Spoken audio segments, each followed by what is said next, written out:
ভাই রে ভাই, ওরে বাংলাদেশ মিয়া বলে গালাগালি কত পারে। গালাগালি শুনবার নেহি আমাদের ইচ্ছা হয়, যদি আসাম থাকতে চাও কাগজপাতি ঠিক করিয়া এনআরসি বানাও। কাগজপাতি ঠিক করিয়া এনআরসি বানাও, যদি আসাম থাকতে চাও কাগজপাতি ঠিক করিয়া এনআরসি বানাও।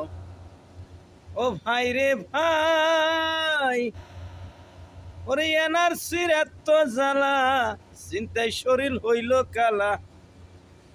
মোদি বেটা দিল জ্বালা পরানে না সয়, যদি আসাম থাকতে চাও কাগজপাতি ঠিক করিয়া এনআরসি বানাও। ৭১-এর আগে যারা আইছে আসামে, তারা কাগজ দেখাও যে কাগজপাতি চেক করিয়া নাগরিক দিবে। কাগজপাতি চেক করিয়া নাগরিক দিবে, যদি আসামে থাকি।